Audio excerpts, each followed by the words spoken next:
and welcome to You Write, the podcast where creativity meets community. I'm Rachie. And I'm Maddie. Each week on You Write, we challenge our listeners to write a story in just 30 minutes, using 3 of 5 randomly generated words. It is a fun and fast-paced exercise to spark your imagination and get those creative juices flowing. We'll read your submissions, offer feedback, and discuss the unique twists and turns of each story. So whether you're an aspiring author or just love a good tale, You Write is your place to explore the endless possibilities of storytelling. So grab a wand and some stardust, get comfy, and let's dive into this week's stories. And remember, the only limit is your imagination and 30 minutes. Yes. Let's see what you got. Yeah. Yeah. Excellent. How's it going? Good. I am pretty tired today. Oh. Although I'm good, but I did something very, very insane. That doesn't sound at all like you. I know. What insanity did you partake Y'all in? are going to judge me. I know it. I know that y'all are going to judge me, but guess what? I don't care. Okay, this is kind of a confession. Yeah. So yesterday, so I teach, in a college. Mm-hmm. I have multiple jobs, but I've decided to call that my little job. Okay. My big job is my full-time job. Right. That makes sense. Yeah. My little job. Okay. Teaching in the college. So, yesterday was the first day of class, and I willingly, what do you think I'm going to say? I don't even want to attempt to guess. It could be anything. Okay. I willingly and intentionally skipped class. And just no call, no showed on a classroom full of students. Well, actually, I have most of them in a WhatsApp group, and most of them, but not all of them. Okay. The ones from last semester. Uh-huh. And I messaged them and I was like, I don't feel good, but that wasn't true. The new ones who were all like just got off airplanes from their country like 2 days ago, I just let them vent for themselves. I was like, so mean. They showed up to class and I just wasn't there. And I relished it. Well, yeah. Yeah, it's a skip day. Yeah. I was literally laying in bed with this shit-eating grin on my face. Oh, is it a morning class? You just decided to Yes. sleep in? Yes. Uh-huh. But I wasn't even that tired. Just... You're just laying awake, just sitting there, just in anticipation. They're gonna be so confused, maniacal. I don't know why I did it. I don't know what possessed me, but it happened. And then when I finally got out of bed at like 11, I was like feeling so good. I had a spring in my step, like zero remorse. Just whatever consequences may come from it, totally worth it. I have no idea why I did it. I'm so confused. She's laughing so hard she's crying. It was one of those moments where I was like, am I okay? But I don't care. Yeah. Okay. These are my confessions. Confession corner with Rachel. Thank you. That's right. Now I would like for you to share a confession. Confession. One that makes me look less bad. I'm generally a pretty amazing person. I know. So my confession is that I'm not really humble. Okay. Yeah. Oh, yeah.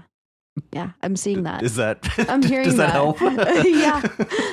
Okay. See, that does make me feel better because I know that I'm a horrible person. Okay. But you. And I also know I'm a bit of an egotist, so yeah, okay. that's fine. All right, cool. Yeah, I feel like we're on like a level playing field now. Okay. Sure.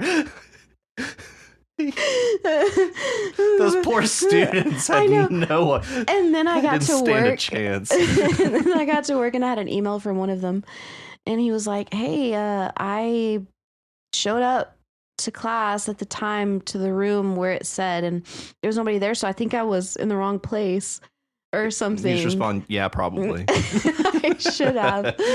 But I did respond to him and I said, no, you're probably in the right place, but I was really unwell this morning. I wrote that email from my big job desk. Mm-hmm.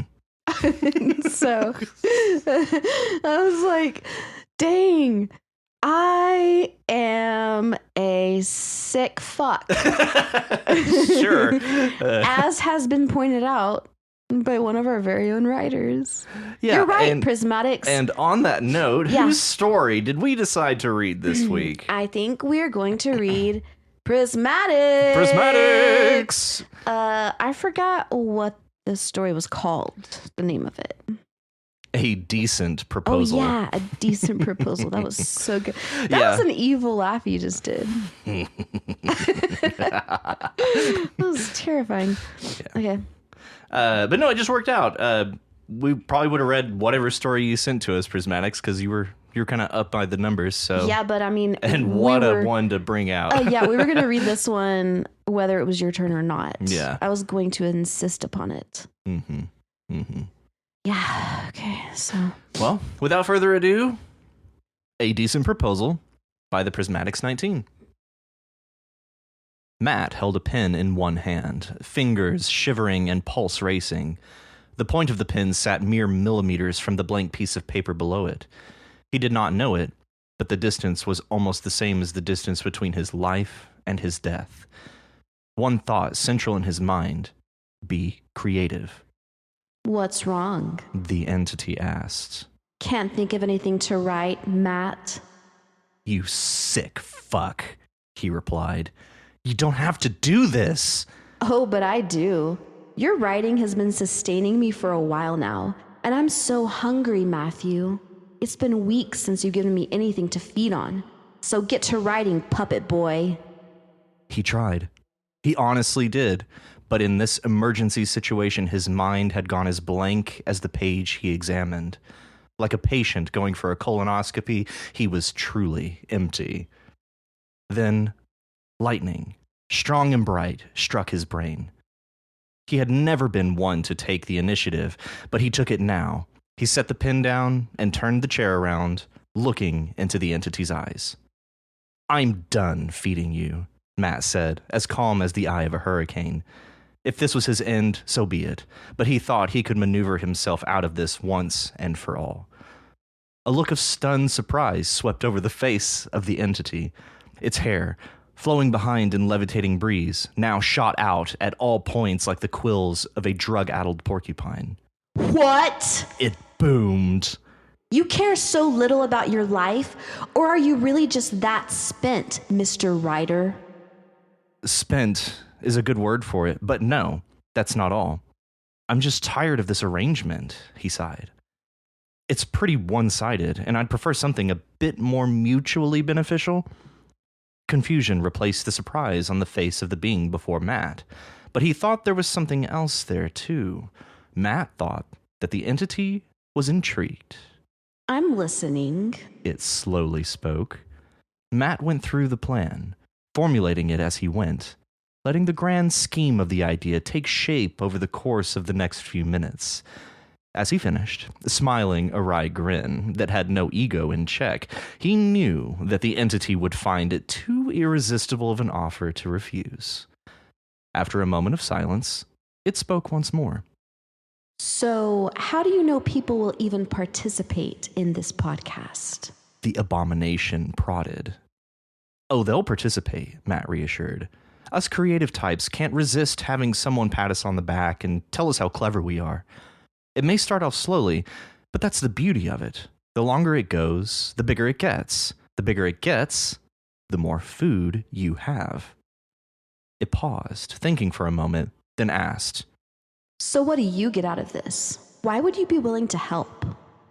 Well, Matt replied, it's not much different from you.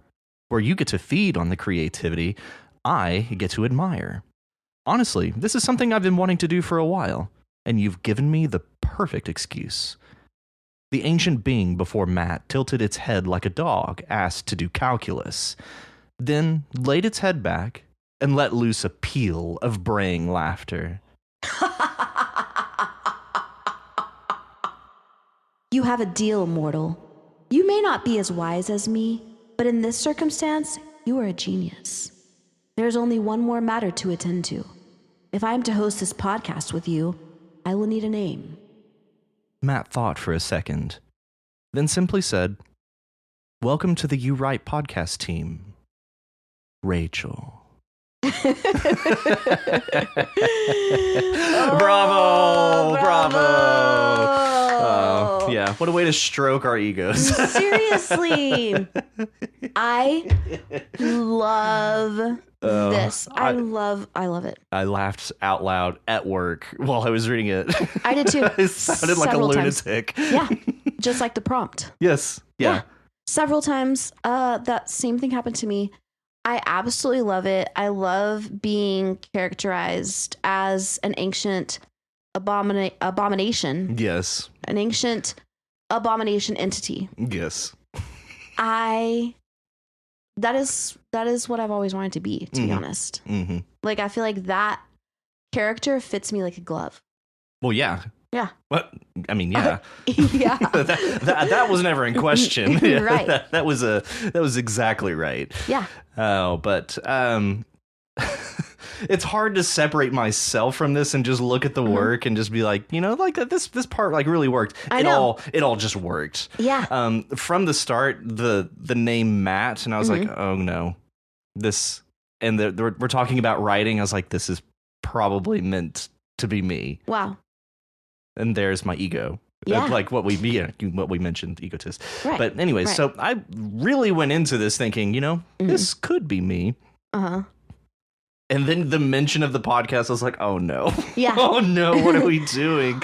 Honestly, I started reading it and I didn't automatically think it was you because there's been other characters in other people's stories named Matt, Yeah. which weren't you. And so, but I immediately started reading it as you because I could see you I could just see you doing this. A pen hovering over the page, shaking, Yes. like looking over, like, oh God, what is happening?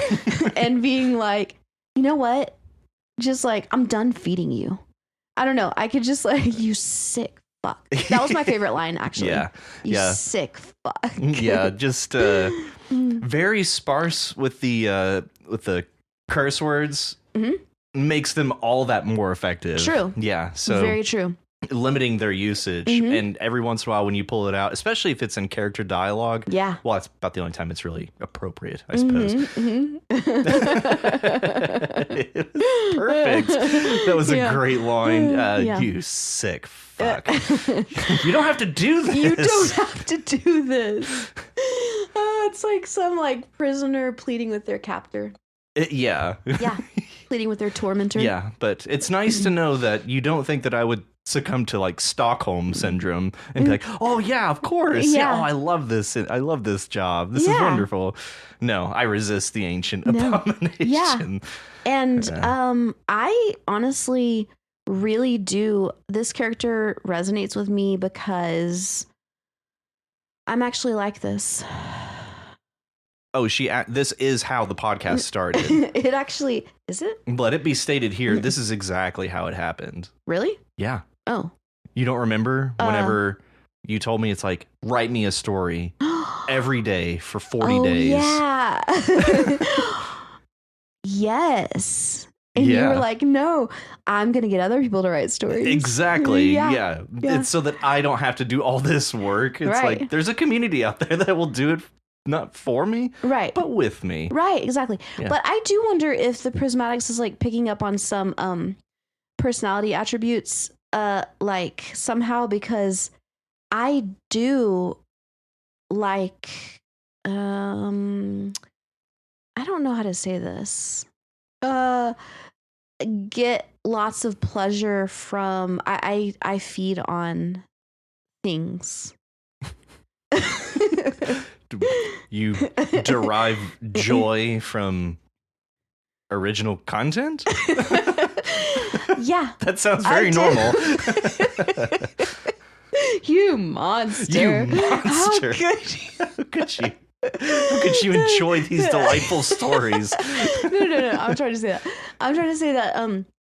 I just experience, I'm kind of voyeuristic in that way. Like, I always want people to say, I'll think of like a hilarious sentence and then I'll be like, say it. I want to hear you say it.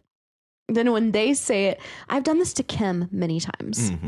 Like, come up with a ridiculous like group of words and then force her to say it, and just deriving so much pleasure from hearing her say it. Those ridiculous words. Yes. Yeah. So whenever we play Cards Against Humanity, one of our friends will save cards for specific people to read. Right. It's like, I just want to hear you yeah, exactly. say this. Exactly. I want to hear these words come out of your mouth. Yeah. Yes. Yeah. Exactly. Yeah. But yeah, certainly the Prismatics has picked up on some character traits of us. Right. That we weren't even aware that we were showing. Well, I mean, we put ourselves out there every week, so right, some things are bound to get through. Of course. But it's like you can't tell how you're presenting to everybody else, you know? How everybody else is seeing you. Right. Mm-hmm. Yeah. Yeah. It's not my place to know that. No. It's not your story to tell. Right. Yeah. Yeah. Yeah. Yeah. Yeah. Yeah. This was delightful. So delightful. The line, like a patient going for a colonoscopy, he was truly empty. That was, well, very descriptive. Yep. And one of the only things, as a matter of fact, that might be the only thing that I highlighted beyond the abomination, which was wonderful. Yes. And the abominable snowman is my spirit animal. How many spirit animals do you have? A handful. Okay. He's my wintertime one. Yeah, you have like a zoo of spirit animals. I do. A corral. A menagerie. A menagerie, that's it. Yeah. Oh. So get writing, Puppet Boy. It's honestly, it's good. It's as good writing. Yeah. This is obviously very creative. Very creative. I loved that line. Get writing, Puppet Boy. Yeah. It was like cheesy, but and demeaning still. Yeah. But just, I don't know. This really worked. And again, it's hard to say how it seems like everybody on the subreddit seemed to enjoy it. So I can't be partial about this. I think this is delightful. We love it. We're obsessed with it. I can't provide any notes because I think it's spot on. Yeah. Very, very enjoyable. Thank you, Prismatics. Thank you so much, Prismatics. Thank you. What a delight. Yes. Thank you for entertaining us with that. Yeah. Yeah. Mini lols. Yeah. All the lols. Each of them. Okay. Next is The Launch by Nick to You. All right. So this is a mother. Yeah. And we assume wife. Yes. I believe so. Did we get clarification that they are married? I believe so. Yeah. I thought so. Yes, your husband, Roger Layden. Yes. Yeah. Yeah. So, yeah. But we get our point of view character, mother and wife, daughter Emma, and husband, Roger, and told in two parts.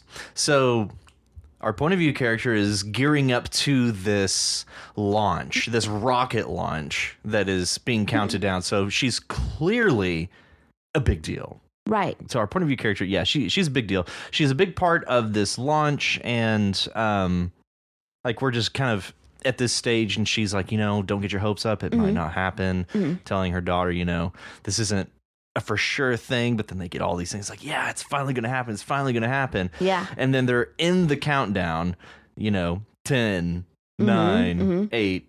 Hello, ma'am, is your husband Roger Layden? Yes, I responded quickly. This is the Atlanta Memorial Hospital. Could you please come in? Mid countdown, interrupted by her husband, Roger, and then we get a break. Yeah. So we spent all this time gearing up to this launch, and then no payoff. Yeah, it's like a boner killer. Yeah, blue balls for sure. Blue balls. Yeah. Which was very effective because then we move right into this interaction between Roger, Emma, and our point of view character. And I think this is really cool. Just the direction that you could take a story like this. Basically the wife she's very successful. She's leading a family as well. And there's so many ways that you could take this, and the reason I bring this up is because Nick, you mentioned Kevin Can Fuck Himself. Yeah. The show. We actually we recently watched that. It's a wild premise of a show.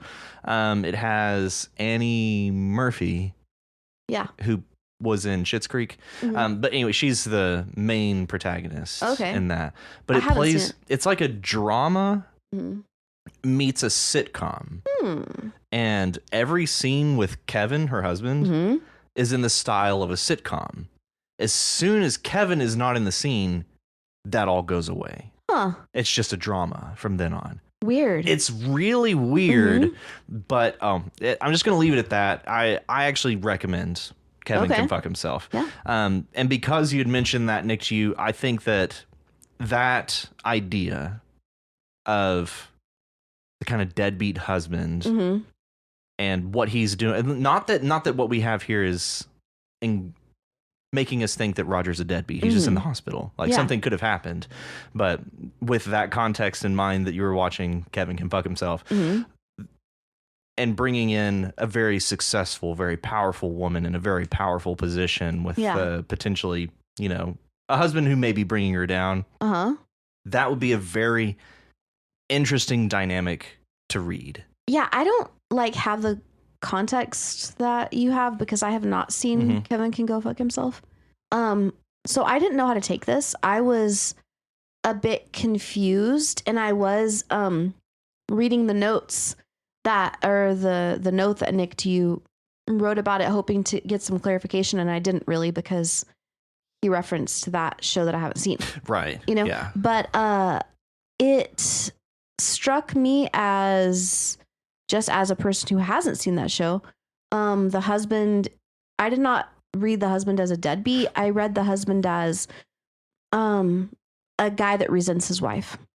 Okay. That's what I read it as, because he's like, oh, I don't need my brain like your mom, Yeah. I'm not all smart like your mom. Yeah. And the fact that he called her in the middle of the countdown, that was obnoxious. For a concussion, for me, that was just ridiculous. And then at the end, I'm like, okay, because the last line was like, she was not angry because of that. I was mad at him because his job didn't need for him to drive, and he had been nowhere between his job home and the launch site. I didn't understand what that meant. I just so basically he's out on the road somewhere doing something that he's not telling her. So he's holding back what happened or where he was, or we just haven't read about it yet. He hasn't told her. So it's like his path would be, if he was anywhere on the road, it would be between these locations. But he was nowhere between any of these locations. Because the way that I read it was that he was lying, that he hadn't really been in an accident or whatever. And that he was like, because she's like, no, you haven't been anywhere. Like, you couldn't have been in an accident or something. But it's some kind of deception, whichever way. Yeah. Yeah. He is.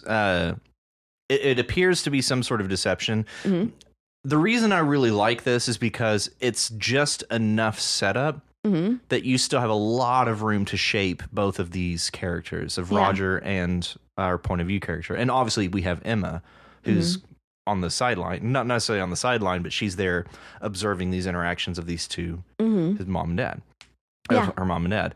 And so there's, my head is kind of spinning with this idea because the mom could be the good guy, the dad could be the good guy, it could really swing either way. And so I think as a hook, this works really well for getting a reader engaged into the dynamic between these two characters. Definitely. It is a very good hook. Yeah.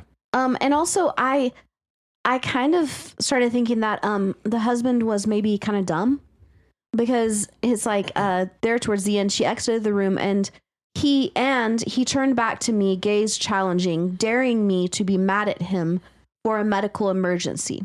So the fact that that's the attitude he was having, like, are you going to be mad at me for this, makes me think that he doesn't realize that she knows that he's deceiving her. Right. Yeah. Yeah. And to think that anybody could be mad at somebody, especially a loved one, for having a medical emergency, Uh-huh. regardless of the reasons why they may be in said medical emergency. Mm-hmm. So the fact that he's like, yeah, be mad at me because I have a concussion. Yeah. Yeah, go on. Get mad at me because I Mhm. interrupted your precious launch with my concussion or whatever.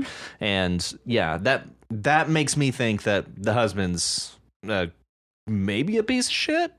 Well, I'm not gonna lie. I would be mad if I was in the middle of like the hugest moment of my career, and my husband let them call me in the middle of it for a concussion. Mm-hmm.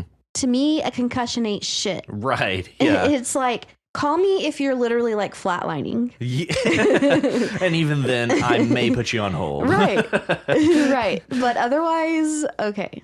Yeah, Seriously? and it goes a long way to characterize the mom as Mhm. well. She literally dropped Yeah. the biggest moment right. to go rush to his side. I dare with say that her most daughter. people wouldn't do that. Right, exactly. Well, and odds are, you're halfway through a launch countdown and you're on a phone call. You could probably wait, 30 seconds. Right. To Exactly. let events carry out and then go on Exactly. about it. So I think that might be the one thing that I would recommend adding in. When does she leave? Does she leave right then and there? Yeah. Like at the countdowns at 2, 1, and she's out the door? Yeah. Or does she stick around? Yeah, because that also makes me wonder if she has some type of like neurotic hang up that she's trying to self-sabotage or something. It reminds me of Love Actually. Have you seen Love Actually? Yeah. Okay. Whenever, the lady who has a crush on her coworker, and Yeah. she has a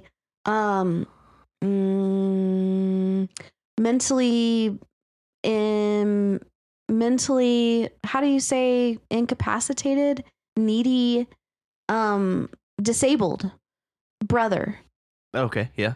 And she finally goes home with this guy that she's had a crush on for months, and they're about to bone, and the phone rings, and it's her brother from the place where he lives, Mhm. from the care place that he lives, and she answers it. She's there all the time and talking to him on the phone constantly. And I'm like, okay, clearly you're self-sabotaging right now, because your brother can wait. You talk to him constantly. You're over there with him constantly. Like, it was Yeah, like she and- has a fear of, I don't know, failure or something. And so she's not willing to take that step, Yeah. Yeah, it's like a debilitating Codependence. codependence. Yeah. Yeah. Yeah. Yeah, exactly. Mhm. So, this really is Mhm. kind of an examination or a potential examination of what could be codependence Right. in this environment. Could be. It could be. And again, that's why I think this has a lot of potential Mhm. because this is all about your characters. Yeah. It's nothing about the plot, and it's all about the relationship between these two different characters. It makes me want to know more. I really do. I want to know what is going on with these people. Yeah, this is Who's- fascinating. Who's the messed up one, or are they all messed up? See, I think no, I'm not going to say. Yeah. I'm not going to say. Okay. Because it's just a hook. We essentially just have the hook. It could go anywhere. Mm-hmm. Yeah. Yeah, this is a great place to jump in on a story. I think this It's- is a great hook. It's fantastic. Yeah. Love it. Well, hey, thanks, Nick Jew. Yeah. Great job. And up next is The Spire by Richie Posier. The Spire. Okay, so let us dive on into this. So here we have. Okay, is this a some type of gamer situation going on? The short answer, I think, is yes. Okay. Like, there's a game being played here, and it sounds like D&D. Yeah. Like, there's all the right terms being thrown around. Okay. What I can't say for sure is who our characters are, or even necessarily where they are. And Yeah. obviously, the when is unclear as well. Uh-huh. Basically, what I arrived at the end was this could be people in a space station Okay. orbiting the Earth, Mm-hmm. playing D&D to avoid looking out the window at what sounds like thermonuclear warfare Yeah. on the surface. Mm-hmm. That's how I read it. Yeah. The other way I could have read it is these are, you know, extra dimensional beings Mm-hmm. who are playing a game of D&D whose results as they happen are manifest on Earth or something like that. Yeah. That's the least likely, in my opinion, of my predictions. Yeah. Okay, so I think that to me it seems like the first thing you said, that they're playing this game, which is kind of in a way like, well, to me it's like a combination of both things you said. They're playing a game which is kind of like mirroring what's happening in actual real life. But they are trying to avoid looking at what's happening in real life, because they're at the end, it's like you're missing all the action. And then Nev, who's looking out the window, is like, am I? Yeah. So it's like, where's the actual action happening, in the game or outside? Right. Yeah. Leaves you with the question. And yeah. And it wasn't until that line that I thought it could be anything other than people playing D&D in space to just not have to look at these atrocities happening on the surface. Yeah. Yeah. But as soon as we get to that last line, it makes me think, Yeah. I like the description somehow of where it's like Tierney handed the chipped and faded dice over the table. We need to find some paint. Red would be best. I can barely see the numbers. I don't know. That was just really descriptive. And I just like saw that, like really painted a picture for me. Yeah. Yeah. The quality of the light. Yeah. Yeah. Yeah. So I actually work a lot with, especially here recently, with light and lighting designers. And there's some weird things that you can do with light. And so I can kind of carry those concepts into like writing about it. So just to kind of give you an idea, you can use light to direct people through a space. If it's well lit, that's a place you can go. If it's dark, you don't want to go there. Like you want to avoid that. And so you can use those kind of principles in writing in the way, just describing the way a space is lit. Like, and that could be a way to tell your reader what to focus on. It's like there was a well-lit painting over the mantle, and then off to the left were cabinets or something. So something like that. Just a means of directing the eye. Interesting. Using light. Yeah. And so that's kind of what happens here as well, but it's a dim light. It's hard to see. And so we get that quality that built is into so it. metaphorical. I love that. Cool. Yeah. Yeah. And it does seem like there's some type of apocalypse happening, because it's like, it's bad enough we got to live through this thing and whatever comes after. To me, that sounds very much like the apocalypse. Yeah, tiny mushroom-shaped plumes billowed up and out, dotting the surface of the graying sphere. Yeah, that sounds catastrophic. Yeah. Okay, so the part about, I wonder what it's talking about, like the very first line. Do you really think they'll go through with it? They have to realize that it's over if they get that door open. See, that's what I was thinking. That's the context of the game of D&D. Okay. And we're just kind of jumping in the middle. So essentially, you could call that in media res for the sake of the game. And we're just catching where they're at that moment in this assault on the spire. But again, that could also be metaphor for what's happening on the surface. Maybe the door, once they get it open, is thermonuclear warfare. And yeah. Now the door is open, like that's it. It's over. So that's kind of the way I read it. Okay. Yeah. I like I like the part about, do you hear them laughing down there? I can't get it out of my head. And I noticed that Richie mentioned that he feels that he fumbled the prompt there. It worked for me, but it was just like, it sounds like a dog choking on an old bone. They're ready to die. They just keep throwing themselves at the central spire. Is a spire something in D&D? I'm assuming it's like what they call it, the MacGuffin, the thing that they're chasing in the game. Oh, okay. Okay, so yeah, it just sounds like whoever that is down there doing that has lost their minds. And they're just like laughing maniacally, and I think that's hilarious. Yeah. No, I think it was fine. Yeah. Yeah, I didn't catch any issue with the prompt. No. And again, the prompt is there strictly to act as inspiration. Whatever you do with it is Right. whatever you do with it. Mm-hmm. So, yeah, I don't think you missed the brief. No, it made sense to me. Yeah, it was. Your description, especially them choking on a bone, like a dog choking on a bone, that was perfect. Well, because really, it can't not work, because whatever you do, even if it doesn't match what's in your head, the reader is going to formulate a story. You know, like there's not just one right answer. Mm-hmm. You know, it's like every reader is gonna formulate a different story and like go a different place with it. So we could put anything in there, and you could write something, and it would not be wrong. Right. Exactly. You know? Yeah. Yeah. In any context. It's strictly inspiration. Right. No, but also it's your imagination. Like, yeah, we could put, I don't know, the sound of a waterfall, and you could be like, yeah. And then we could hear the waterfall roaring down below. That's your imagination. You just created that, you know? Yeah. Yeah. Mm-hmm. Oh man, that's got my head spinning because I've been dabbling in sound design. Ooh. Yeah. Oh, it's so fun. Like for your job or just for fun? Just for fun. Nice. Just to try it. What does that mean? Sound design. Just exactly what it sounds like. Just designing sounds. I don't get it. So, I don't know how deep I want to get into this.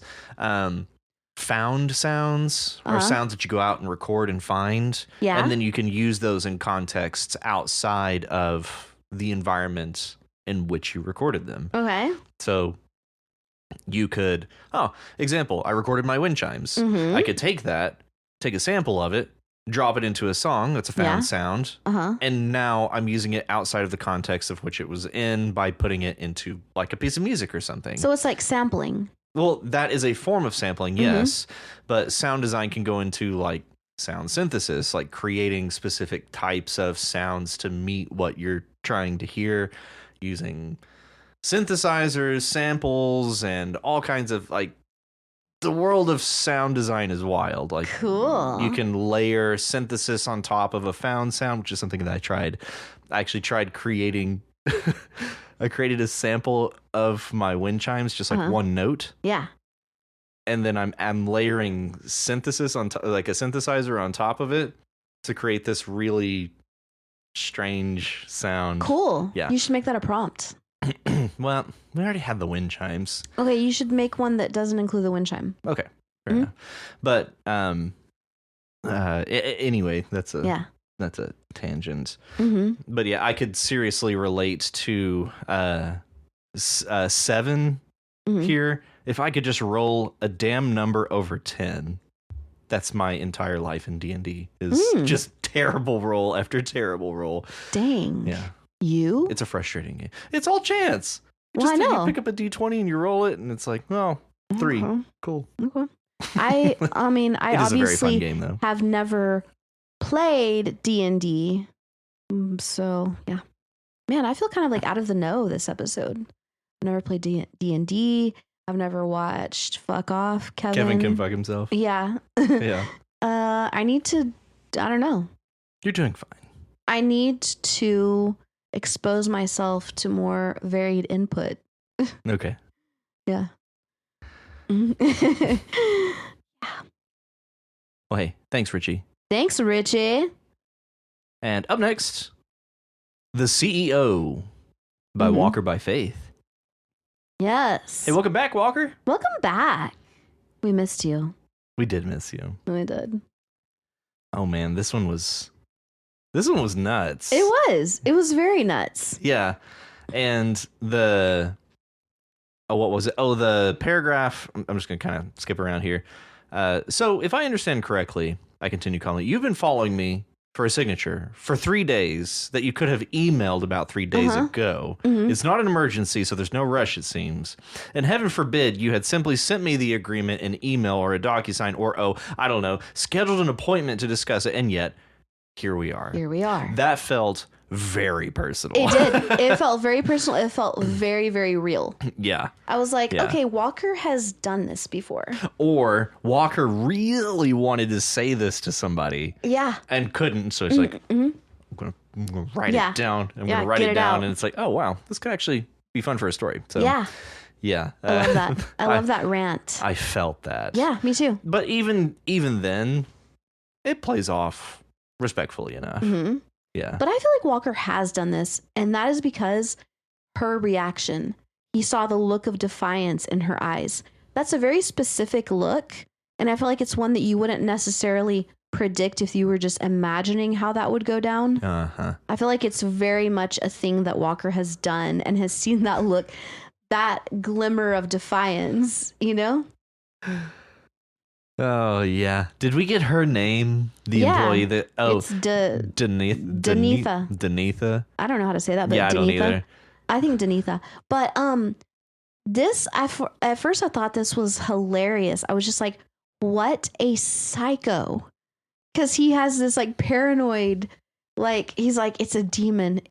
I'm sure of it. And it was just some coworker. Yeah. You know? And I'm like, oh, this guy has got problems. He's losing it. He's losing it. We're losing him. Right. And then if you listen to the prompt, and then like Walker described the prompt very well, Oh yeah. you know? Yes. Yeah. But if you listen to the prompt and then you imagine that scenario with that person running into Denitha and realizing it's her, and then being like, Yeah.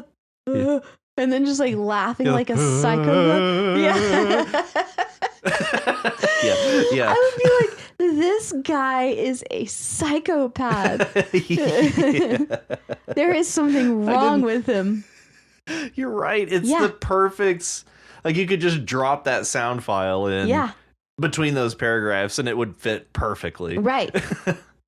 That was hilarious. That was good. And then I'm just like, what a moron. But then, well, there actually is that demon. Yeah, we do pay off. The demon's Mhm. like, please have a seat, Right.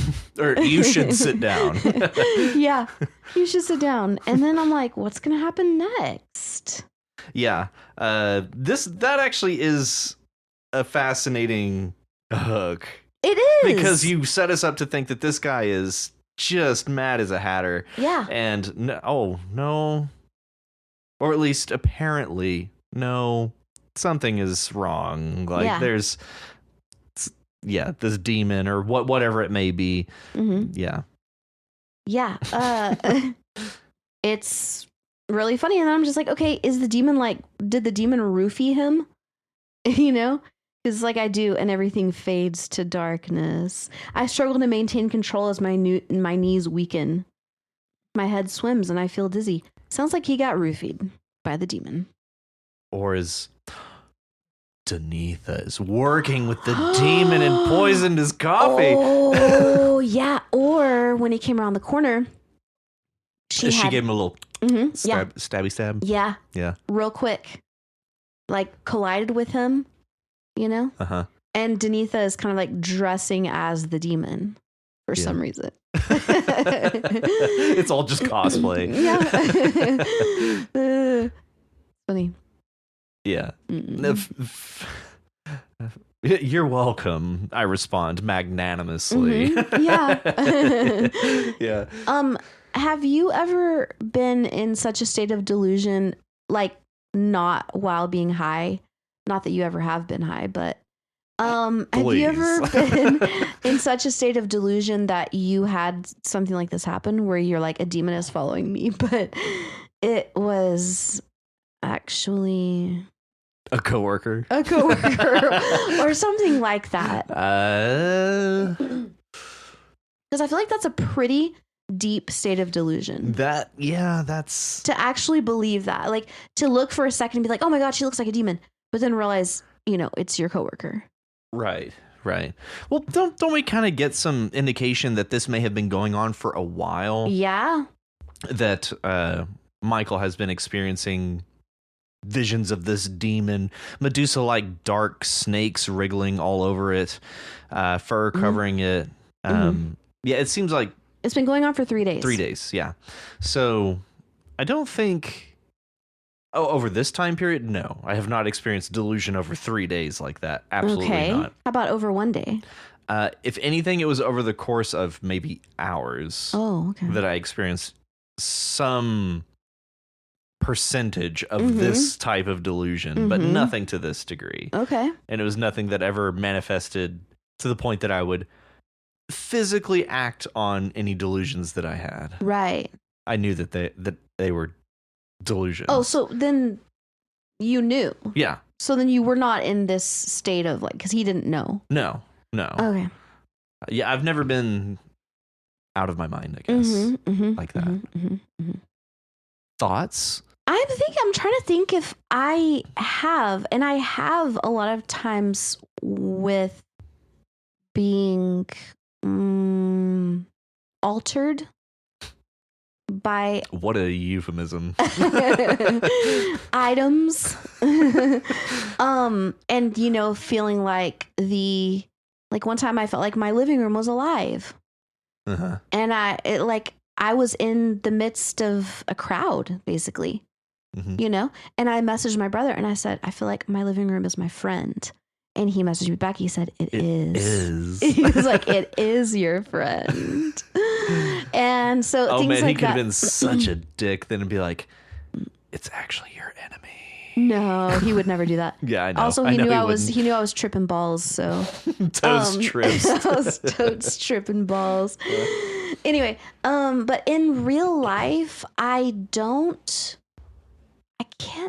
think of it. Anytime if that's happened.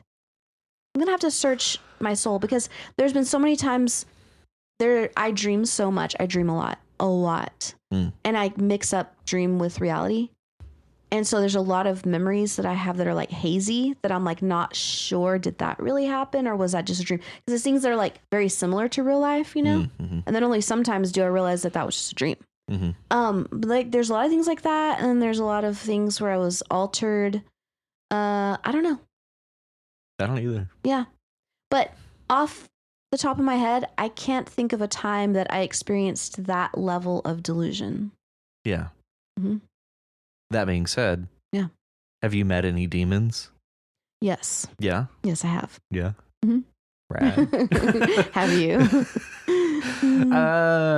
If I have, they were from a distance. Okay. Yeah. Mhm. So I guess no, I haven't met them. I've seen them. Yeah. Okay. Interesting.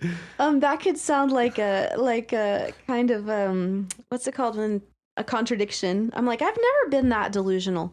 I have met demons. Oh, like, oxymoron. Yeah. Yes. Yeah. But I've never been delusional. They were real. But I saw demons. But I did see. I mean, but they were real. But they are real. They were actually following me. Yeah.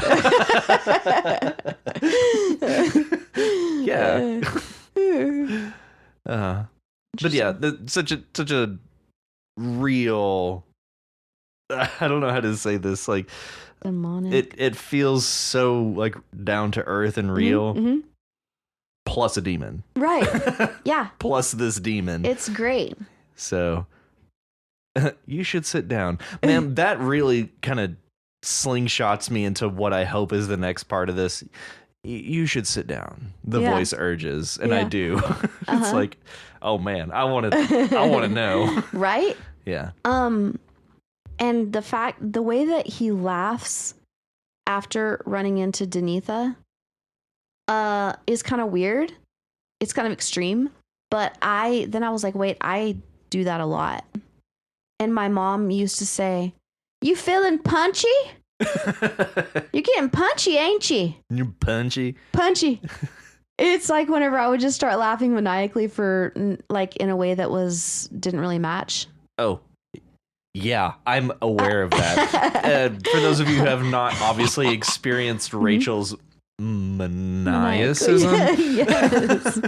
it is so like you'll just be sitting there around a table, no conversation, and then Rachel just loses it for no apparent reason. It's true. Nothing's happened. It's true. And then it's just hysteria. It could carry on for 30 seconds. it could carry on for the next 2 hours. Yeah. You don't know. It's so fun It's- for me. It actually is just kind of fun to be there. Yeah, that happened like a few months ago when we were hiking with Christian. And I kept doing that. right. And Christian was like, What is happening? he asked Kim, he was like, should I be worried? And Kim was like, no, she's fine. For the longest time, I kept that map because you know how lost Oh, we were. We were just going back and forth on the yeah. same trail. Oh yeah, wasn't it Kim that was like, we should go down there? And we I kept think on so, yeah. like being like, no, No, that's not. No, that's you're not wrong. right. But that was That right. was totally Yeah. right. Kim is usually the smartest one in the room. Yeah, that's true. We know our place. Yeah. He looks so dejected. No, I accept my place He looks with pride and happiness and just general resignation of like, oh, thank God. yeah, somebody knows what's going on. So thank God, because I sure as hell don't. Yep. What else you got for Walker? I think that's all I've got. But I would like a continuation again. I would. Mm-hmm. Oh, and CEO. So he the big wig. He ain't playing. Yeah. Well, hey, thanks, Walker. Thank you, Walker. And last up this week is Ace of Sword with the Silver Scream Part 3. Part 3, eh? Part 3. Yeah. It is, isn't it? Yeah. Okay. Yeah. Okay. All right, and we're still in the same setting for Yeah. all 3 parts, right? In Yeah, the movie theater. Yeah, we're picking up each time right where we left off the previous time. That is interesting. Yeah. Yeah. I like that. Like that it's so many things and so much action can happen in the same setting, Oh, yeah. you know? Yeah. Especially a setting. I think this is a very rich setting to exploit. And given all the details that we've gotten about the events so far, there's still more yet to pull from even this one setting. Tangent. Yes. There's an Alfred Hitchcock movie called Rope. Mm-hmm. It happened. The entire movie is in one setting. It never moves. Kind of plays like theater in that regard. Okay, I don't think I've seen Rope. I've seen a lot of Hitchcock, but I don't think I've seen that one. Yeah. Interesting. Yeah. It is interesting, and it's just this kind of. But anyways, yeah, that's to my way of saying this. It works. Yeah, the characters can be the driving force, and the setting is just merely where they are and what they're interacting with. But Right. The setting is just the wrapping paper. the medium, Yeah, the conduit. the metaphysical Tarsus. Tarsus. It's a medical, physical Tarsus. Okay, whatever that is. Yeah, I don't know. But okay, one thing that did confuse me, and I wondered if it was a typo, but it was like talking about the relationship between Kraken and Turtle? no. Oh, found it. Talking about Kraken and soap. And in, I guess, Turtle's mind, he's like, they were in sync. If Kraken had not famously already been in a relationship, Turtle probably would have shipped them. What did that mean? I don't know, and I'm glad you brought that up. I meant to highlight that, but yeah, I didn't know if that was a culturalism. Yeah, I don't know what shipped them Yeah. means in this context. I read through that several times trying to figure out what that meant. Is that some type of idiom that I'm not aware of?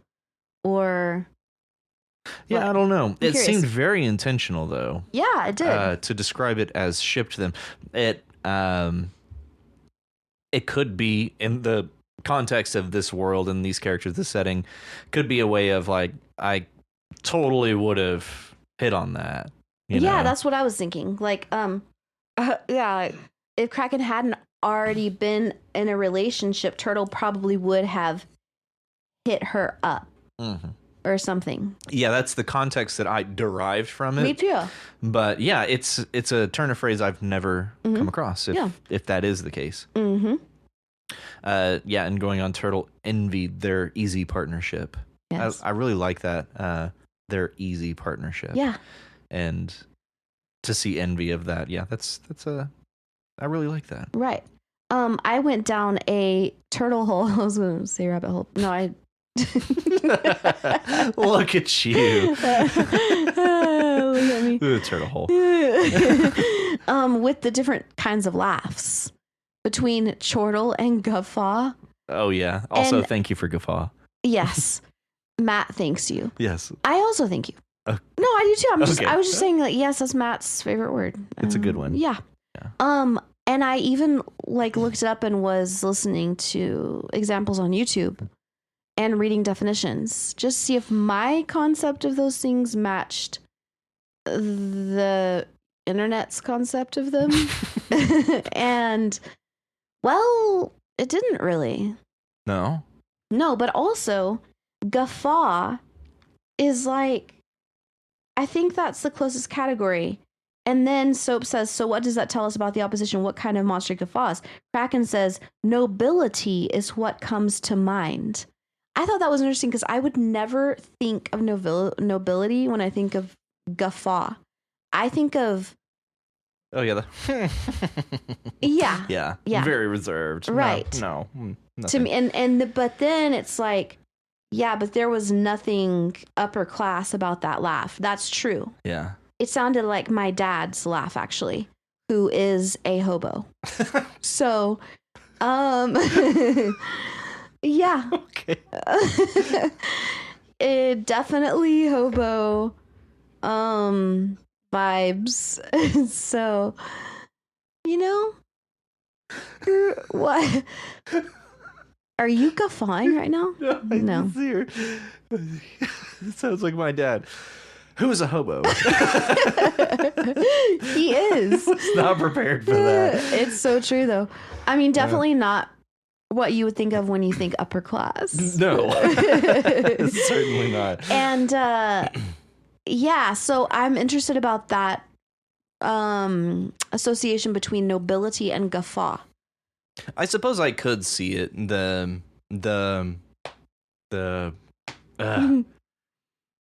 I suppose if you're high enough in nobility, you don't have to worry about being reserved. You can just be whatever. So you Yeah. can be very expressive and just.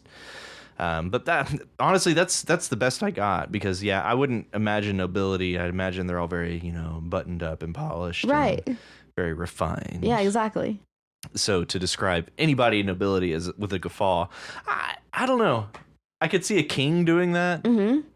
a guffaw, because like they can do whatever they want. Exactly. So Like, wasn't it And there would be- Nero who laughed? No, he played the fiddle. Nero, Nero, isn't that his name? That emperor? yes, While Rome burned? yes. Did he laugh or did he play the fiddle? Or did he do both? Did he guffaw? He guffiddled. He guffiddled. That's it. That's our portmanteau for the day. Yes, guffiddled. Guffiddled. They guffiddled. Yeah, but yeah, the whole conversation between Turtle and Kraken, trying to be like, was it a laugh? No, it's more of a chortle. Yeah. That was a chuckle, Mhm. cackle. No, Yeah. guffaw. Right. Just that the distinction is Mhm. that important Mhm, that they mhm, nail down. It's like, okay, well, what really was it? Yeah. I feel like they're just trying to fixate on something, like, because it's calming their nerves Yeah. to focus on defining this laugh.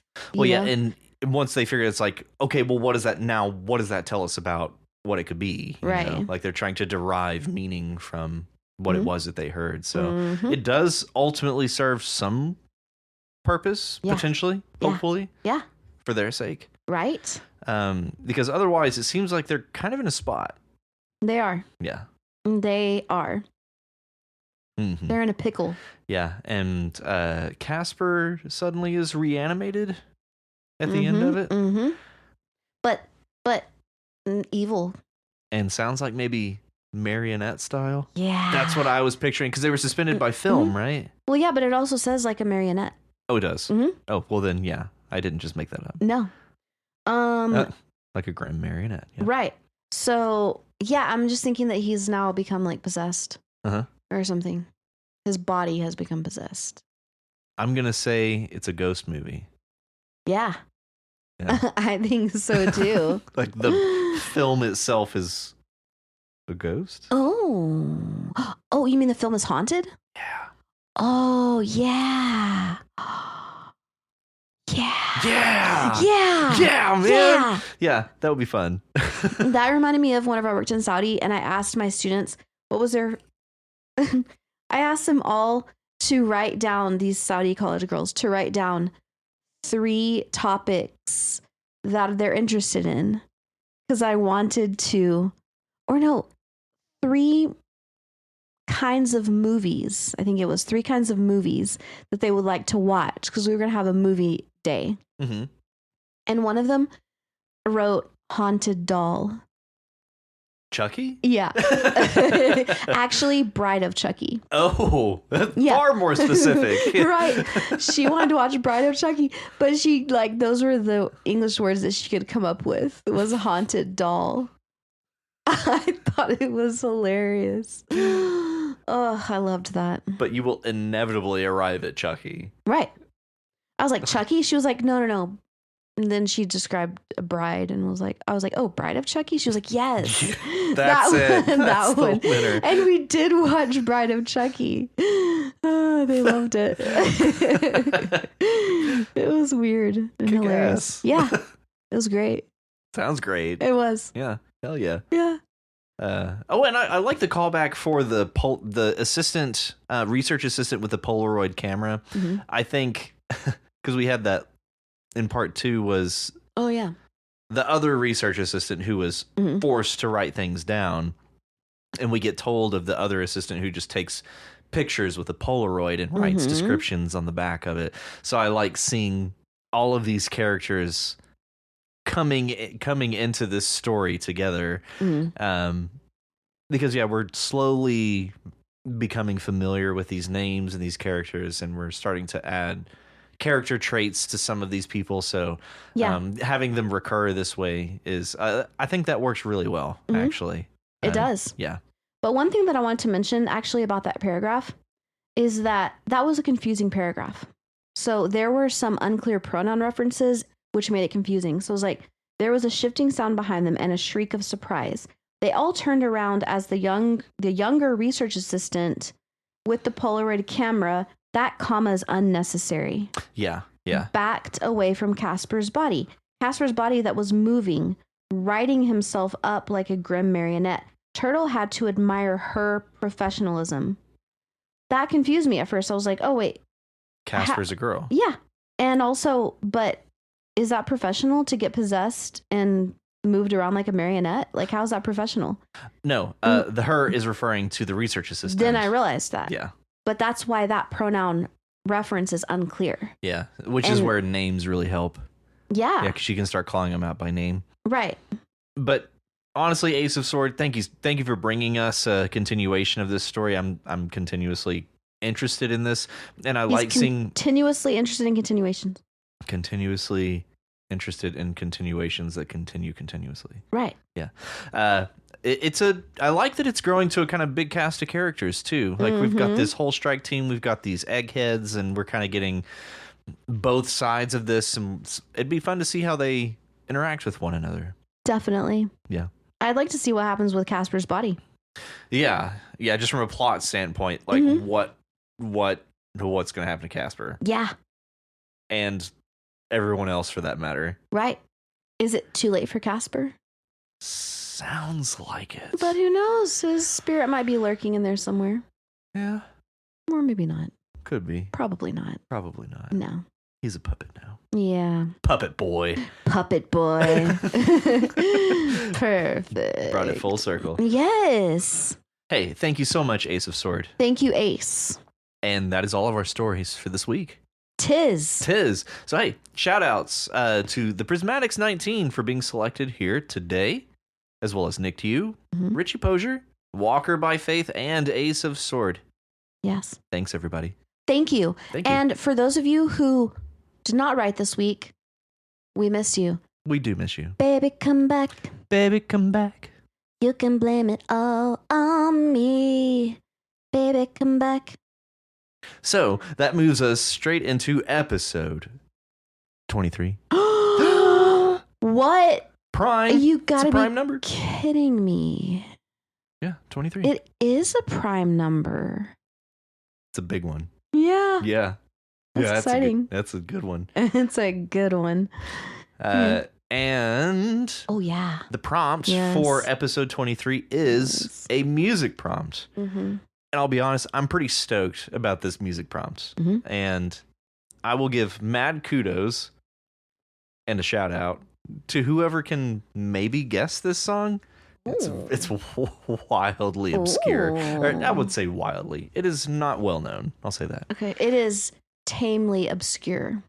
Yes. It is award winning. Mm. Mhm. But it is just a small It's- excerpt from a larger work. It's a trip. It is a trip. Mm-hmm. Yeah. If you only knew. It's Right. a trip. It's a trip. It's You a will trip. know. Yeah. But yeah, so go over to our subreddit, and under episode 23, you'll find a link to that excerpt. Mhm.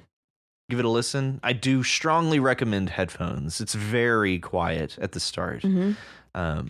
But yeah, give that a listen and see what you can come up with. Yes. I'm excited. And the words to accompany this are, you ready? I'm all the way. I was born ready. All right. Single, Okay. salon, Uh-huh. weapon, notion, and shelter. How about single? Single can be either an adjective or a noun. Mm-hmm. All the single ladies. All the single ladies. All the single ladies. All the single ladies. Mm-hmm. Yeah. Yep. Yes. So single is alone. Only one. Solitary. Could you say outstanding? Like standing out, standing apart. Single. That would be singular. Singular, yeah. Okay. Singular. Yeah, but as far as single, I don't think so. Fair enough. It's also a kind of cheese. Kraft singles. Okay. Actually, I don't even think that's really cheese. It's a faux dairy product. Oh man, I don't even want to Google that. Is Kraft No. Singles actually cheese? It's not. Yeah. Pretty sure it's not. But also the singles, it's like the single people. Mhm. Or singles $1 bills. Oh yeah. Yeah. Got any singles? Yeah. Need some singles? Mm-hmm. Mm-hmm. Take your singles to the strip club. Right. Yeah. Yeah, give me a stack of singles. Yeah. I'm going to the titty bar. The one and only time I've ever been to a strip club, Yeah? my boss took me. It was ludicrous. Was it this boss? This current boss? Mhm. Cool. Sure. Yeah, we were on a business trip, and yeah, he's like, "I'll take you guys to the strip club." I was like, well, okay. Alrighty. I immediately text Kim. I was like, "Hey, my boss is taking me to Oh, a yeah. strip club." Oh. And she's like, "That's hilarious." nice. So, Nice. Yeah. Cool. So yeah. Anyways. The only time I've been was 2 times in Thailand. Oh yeah. Mm-hmm. Yep. Because I went there with a friend, and as soon as we landed there, he said, "Let's go to the strip club." And I was like, okay. Okay. Yeah. Okay. All the rumors are true. Everything you've heard about strip clubs in Thailand is true. I have heard exactly 0 rumors about strip clubs in Thailand.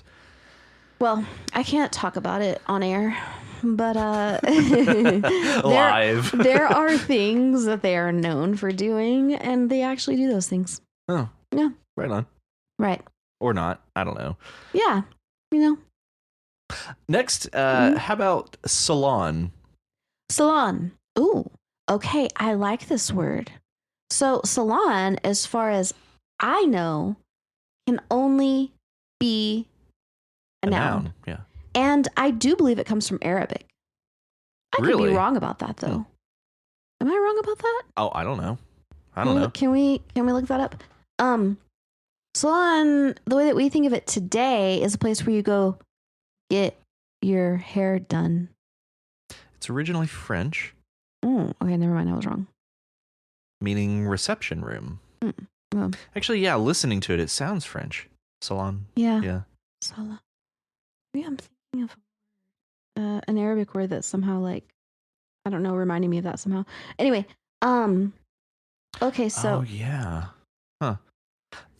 The actual definition that we associate with salon most is the fourth definition for salon mhm, of 4 definitions. mhm, The first is an elegant apartment or living room. Mhm. Like, welcome to, please have a seat in the in the salon. salon, yes. Mhm. A fashionable assemblage of notables is the Mhm. second one, held by custom at the home of a prominent person. Mhm. This all just screams nobility. Yeah. Like, a hall for exhibition of art, Mhm. and then the last, a stylish business establishment or shop. Yeah. I just now realized why I was thinking that it was Arabic, and it is because Arabic took the word from French. Hmm. And in Arabic, it's saloon. Hmm. Yeah. A saloon. Yeah. Yeah. Fascinating. Which the word saloon, I'm pretty sure, is from the word salon Yeah, also. surely. Yeah. But yeah. So room, sala. I think in Spanish, don't they say sala also? They do. Probably. Not all of them, but some of them. Okay. Yeah. I mean, dialects of Spanish. Oh. Some of them say sala. Sala. They do. Okay. Trust me, they do. Okay. Okay. Right on. Mhm. And next is weapon. Weapon. It's either a noun or an adjective. You could be a weapon manufacturer. It is a arma. A what? Arma. A weapon. A weapon. Yeah, Arms. yes. Arms. Yeah. Yeah. Arma. That's also in Latin as well. Okay. Yeah. Weapon. Weapon. Could be a gun. Could be a knife. Could be a dagger. Could be a candlestick. Could be a candlestick. Could be rope. Could be rope. Could be a bow and arrow. Yeah. Could be a Let's see. You've played Clue, right? yeah. Yeah. What else do they use? Rope, candlestick. Poison? The revolver. Could a poison be a weapon? I'm gonna say yeah. Yeah, poison can be a weapon. Yeah, it's like a Yeah. it's a chemical weapon. Yeah, exactly. Exactly. You're right. Chemical weapon. Mhm. And there's this really funny shirt which says, "I have the right to bear arms," but it's long sleeved and it's got bare arms. That's clever. Yeah, because it's the same spelling. Yeah, it is. You know? Oh, you should. I would wear the shirt that says, "I have a right to bear arms," and I Uh-huh. would spell it BARE, and it would be sleeveless. Oh, that is good. That is good. I have a right to bear arms. Bear arms. Bear. But I wonder if there's a different way that you can spell right to make it even funnier. I write bear arms. It doesn't have quite the same ring. No. No. Okay, how about? Uh-huh. And I think this is a good one. Okay. Notion. Oh, I love this one. Dope word. It is a great word. Yeah. Sick. Notion. Sick. Okay. Notion is definitely a noun, and it is an idea. Notion. A belief, maybe. A conviction. A notion. Do you have the notion? I've got a notion to yeah. Yeah. And my particular favorite, Mhm. it's like small particular items, notions. Oh yeah. Look at you. Yeah. Yes. Yeah. Like thimbles. Yeah. Well, notions. Yeah. Yeah. Can you give us more examples of notions? And can you use it in a sentence? She gathered her notions in a bag for travel or something like that. Yeah. I think of like toiletries, like small things like that you need to carry with you, all your notions. Yeah. I don't know. I think of notion as like your definition first, but I never forget the idea of notions as like little knickknacks, little things, Yeah. like things that you need to carry, that you almost must carry. That's kind of way I think of them. Yeah, totally. For some reason I think of sewing like thimbles and thread and things like that. So, oh, look, I just looked up what items are included in notions. Notions in sewing refers to small tools and accessories like needles, thread, pins, buttons, zippers, blah, blah, blah, blah, blah, blah. So it looks this says sundries. Mm, Ooh, yeah. Yep. Or, well, never mind. In sewing and haberdashery. A haberdashery. Haberdashery. That's one of the best words ever. It's a great word. So yeah, notion. Notion. And lastly, shelter. But I would like to mention that I do like to say Natayan. Natayan. Yeah, Natayan. Natayan. Yeah. That reminds we actually, you worked with her as well, but we worked with someone who confessed at some point to, it's like, have you ever just like read a word and you've read it, like seen it so many times, and you've heard this word, but you've never associated them with one another? This word was, she said, okay, this word misled. It's like he misled her into doing something that she didn't think she was doing. And she's like, you know what word it was? It was misled. Misled. I love that. I do too. Misled. Yeah. That's way cooler than misled. Yeah. I was Misled. it's like, first of all, it's hilarious. Second, that sounds so much cooler than misled. Wow. Because if you look at it, misled. M-I-S-L-E-D, like, And it almost sounds like bamboozled. yeah, misled. Misled. Yeah. Yeah. And she's like, the context wasn't lost. I understood what was happening. Right. And it's like, oh, yeah, I know what the word misled is. She just thought that like misled and misled were synonyms. Well, and again, they just never cross paths. Right. Because she knew what misled Synaptically, meant. yeah. And she knew what misled meant in context. Yeah. So for her, they were like synonyms. Yeah. That's hilarious. Yeah.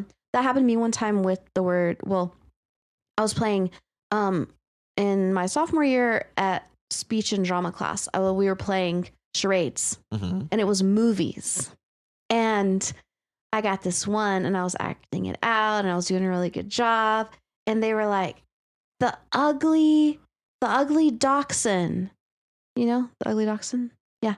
And I was like, no. And they kept guessing. It went on for like 10 minutes.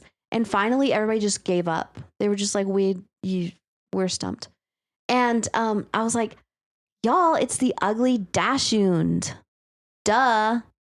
How dare you? I hate myself. Don't worry. Dachshund. Yeah. And you didn't think dachshund at any point was like, you that never, okay. No, I'd seen the movie, The Ugly Dachshund, Yeah. but I guess I didn't see the title. And I was like, oh, I guess there's another movie called The Ugly Dachshund. The ugly dachshund. Yeah. Very German, yeah. Yes. Whatever a dachshund is, I don't know, but. And then my speech and drama teacher took my slip of paper and looked at it. She was like, it says The Ugly Dachshund. And How dare she you? just kind of like shook her head in like disappointment. Yeah. I was like, I'm not mad, but I'm I am just disappointed. I was like, I am a failure. I'm a boo. I hate. No. Our last word Oh, there's another one? is shelter. I thought we were done. We never got past notion. Oh, damn. Didn't we? Well, and then we circled back because you said Natayan, Yeah. and then it led to Meisel, which led to Dachshund, and here we are. Shelter. Shelter. Okay, shelter. Shelter can be a verb, adjective, or noun. Okay, yeah. And it's as a noun. It's a place. Excuse me. It's a fight. Are you going for your best sling blade? I was. Okay. How did I do? Fair. Fair to middling, as my dad would say. Fair to middling. Middling. Midland? Middling. You don't know that term? No. Fair to middling. Fair to midland. Yeah. That means nothing to me. Okay, well, Those are sounds. now you know. Do I? You don't need to know anything else about it. Okay. Fair to. It's funny because I just started to Google it and I put MID and it was like fair to Midland, like the town. Oh, to Midland. No. I I am so confused. It's not that. It's not that. It's just that the internet was confused. Okay. It's fair to middling. confused. I'm going to tell you. It's fair to middling. But whenever Hicks say it, they say middlin'. Midland. Fair to middlin'. And it means slightly above average. Although to me, Middling would be average, wouldn't it? yeah, to me it just means average. It just means in the middle. Well, fair to middling would imply slightly better than average. That actually Well- makes sense. I actually really like the word middling. Me too. Yeah. But fair to me is, well, not so great. So actually, fair to middling does make sense. It ends at middling. It's like from, let's see, between 1 and 10, it's It's a 5.5. it's somewhere between 4 and 6. Shelter. Oh, yeah. Shelter, please. I forgot. I thought we were done with the words. Oh, sorry. Okay. All right. Shelter. As a noun, it's a place which provides you, well, shelter. Yeah. Protection from the elements. Huh. Or, it could be emotional protection, Also, a hen shelters her chicks under As a her verb. wing. Yeah. Yes. Yeah. Which is very cute. That's so cute. So cute. It's a shelter space. Like a storm shelter. Shelters you from the Right? storm. Right. But that's a noun. Yeah. Shelter area.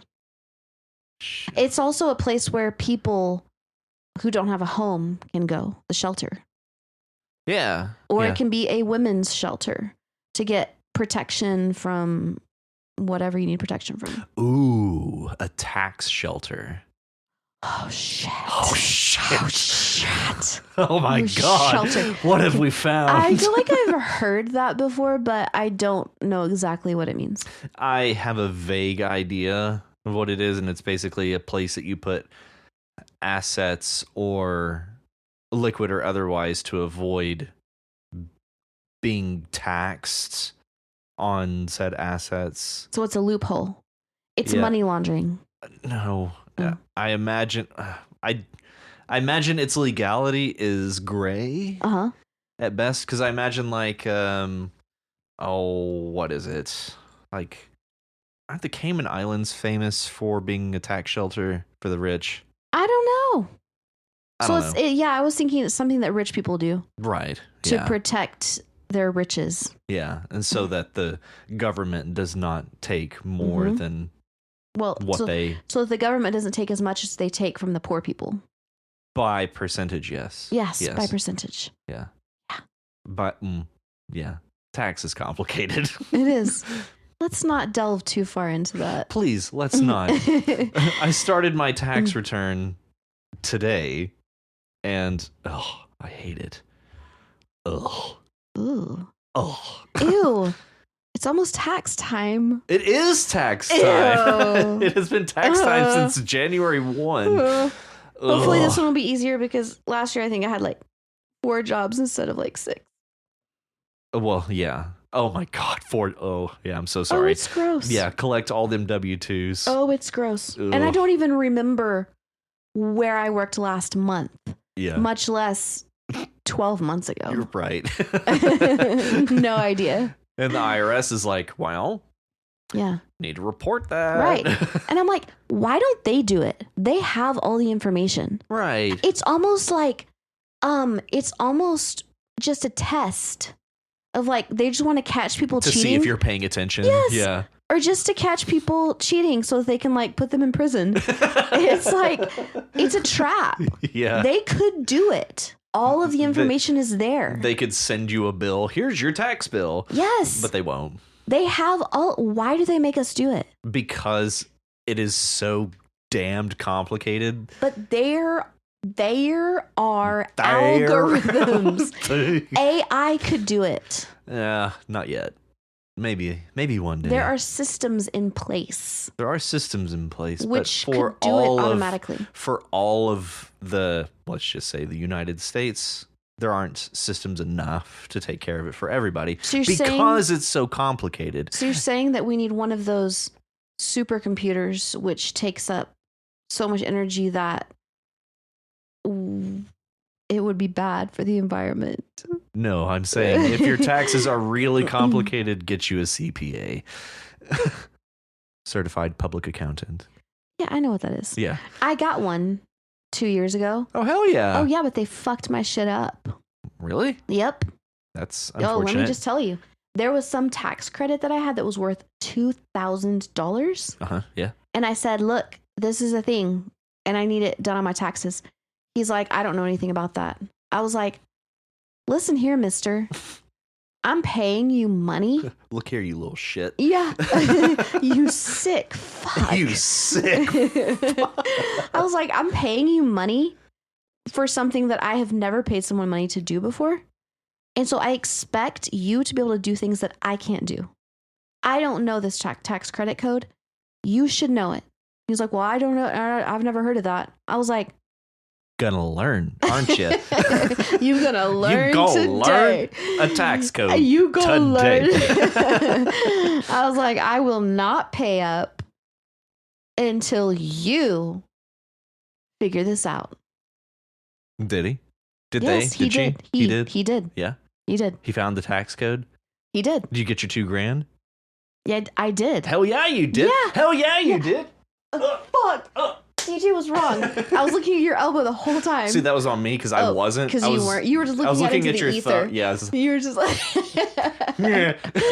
Okay, so it has to go both ways. Okay. Yeah. Yeah. So, again, Mm-hmm. those words for episode 23 are single, salon, weapon, notion, and shelter. Woo! Ooh. Woo! Oh, Yeah, and shit. please don't ask us to do your taxes. We will. It will be so wrong. Oh. Oh, good Lord. Oh yeah. I Nope. held one job last year, and that's enough. You had one job. I had one job. And you fucked it up. Okay. Personally, I think I did a great job. No, you did at my really job good. last No, year. you did. He did. I believe that you did. Oh, thank you. Yeah.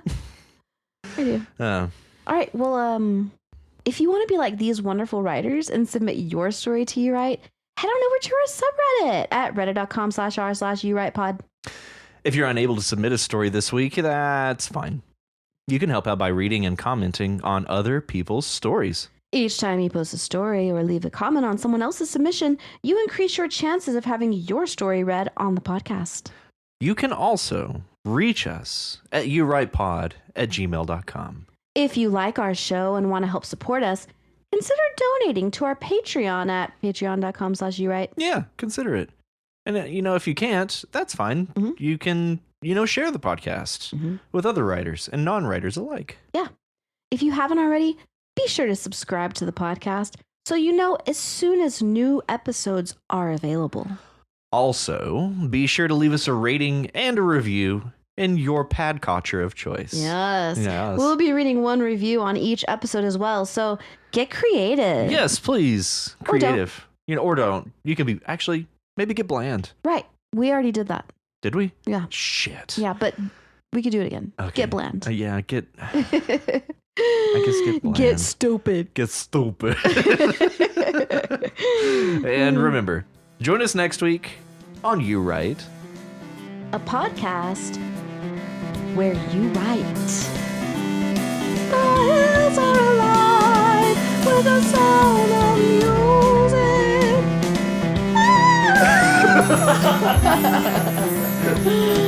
She points at me like I was supposed to sing that. You were. You could have got an octave down I could. or two.